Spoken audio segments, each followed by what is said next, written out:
What's up, YouTube? This is just a quick update on my 75-gallon tank.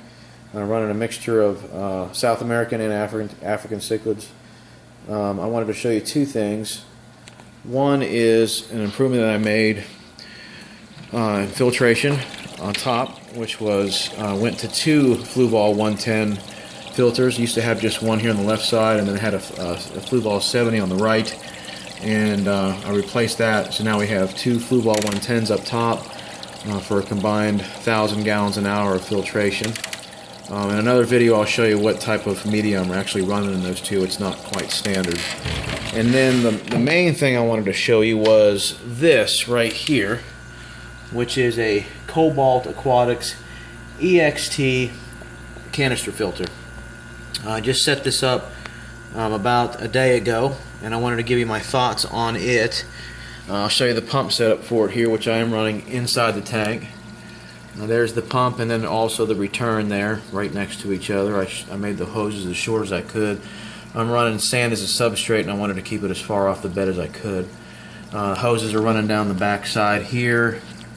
You can see them coming down into the canister underneath. Now, as far as setup, it was fairly straightforward and simple. You've probably seen another Cobalt video that showed you that you can just twist this valve here and just pop off this top. It'll form a closed loop between the intake and outtake hoses, and you can leave the pump in the tank running while you take the canister itself and remove it and bring it to the sink to clean it out. In a month or so, I'll do another update to show you what that process looks like. My initial thoughts on the canister is it really is nice. Because there's no motor housing in this canister, it's in the tank, there's 4 very large baskets in here, which I really like. I'll show you here's the box for it. Here are it's kind of like an exploded view on the back of the box. It shows you the baskets inside. The baskets are all the same. They can be put in any orientation you want. On the bottom is a coarse sponge. The top here they've got like a floss filter. I'll talk more about that in a second. A large basket of biomedium, and they gave you a lot of it too, and then also a basket of carbon. I'm running all these in the filter right now. The only difference is I moved the floss down to right above the coarse sponge, and then I have the carbon and the biomedia on the very top. And that's that. Now, I did have a couple of problems with leaks initially, and totally my fault. The seal on this is not, for this lid, is not on the side of the lid. It's on the kind of the top. So it as you push it down, and then you compress the lid down against the canister with these 4 clips. It's a really tight, positive feel. It really does. It's built well.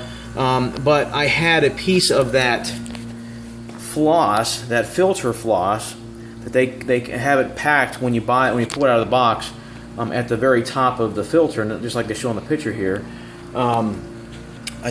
Just one strand of it, because it's very loose. I wasn't really a big fan of that. It's very loose material. It's not like, say, the floss that Fluval. I have some sitting around here somewhere. Fluval sells for their 406 canister filters, which I use in some of my hang-on backs in another tank. But anyway, it's not like that. It's real loose, and one of the filaments, just one of them, got up here in the seal, and I didn't notice it. And it, was laying over, and after about 20 minutes, caused a very small leak down the side. I, took it back out and popped the lid off, found that, put it back down, didn't have a problem there. And then the second thing that I had a leak from was right up here at the valve. And again, it's not any manufacturer defect. It was just my fault. I didn't quite have this pushed down all the way when I locked it down, so I just turned off the motor, unplugged the motor, flipped this over, didn't pull it completely out, just pushed it down, seated it better, and locked it back. So again, totally my fault. The leaks were generated by me just not paying attention, And since I've addressed those two, it's been absolutely flawless. It primes really easy because the pump is inside the tank.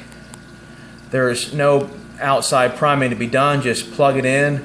You'll see the water start to come down the intake line. You'll hear a bunch of bubbles in the tank as it's pushing air back up through. The canister eventually gets filled up, and you'll see your water go back up your outtake and back into the tank. And it's got pretty decent flow. It's 210 gallons an hour, I think, is what it's rated at. And the reason I added this was just to have another place to use more biomedia.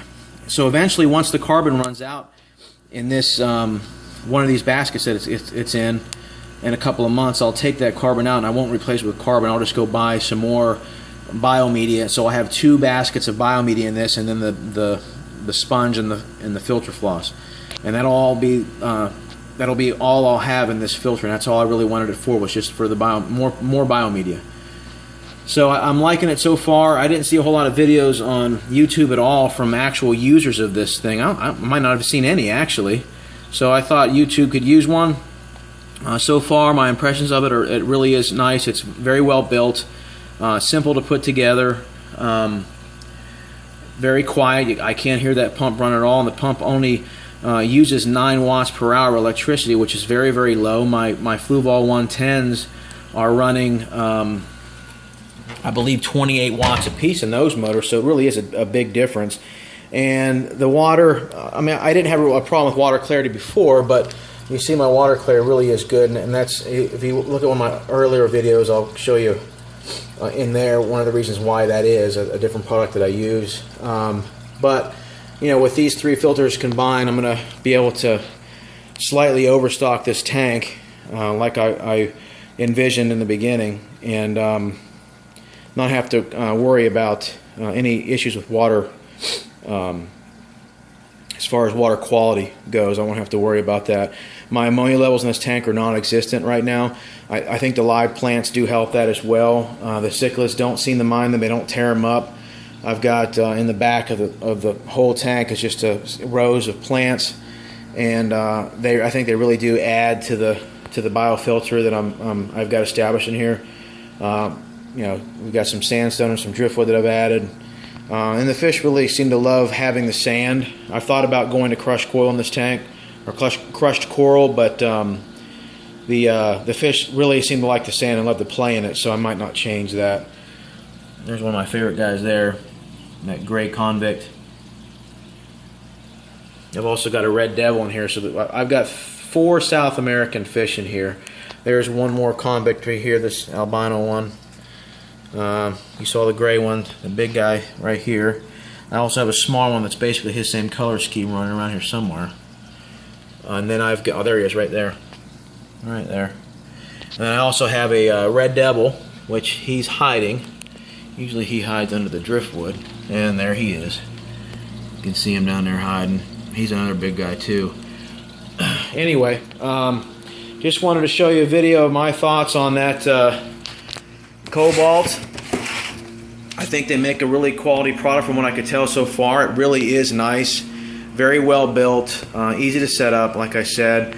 I wouldn't put it on a tank this big and just to try to depend on solely this one filter. Maybe add 2 of them if you're going to go for a 75 gallon. Maybe at least do 2, one on either side of the tank under your cabinet would be perfect. They're not very expensive, about 149 bucks a piece. I think well worth it. For me, like I said, it was just an add-on to 2 existing Fluval 110s hang-on back, so that it was a nice addition for what I needed it for. It's perfect. So I'll do another video in about a month, and at that point I'll take it apart and take it to the sink and clean it, and we'll see how that all goes. I don't suspect any issues with that at all, but we'll do it then, and we'll see how it goes. All right, see ya.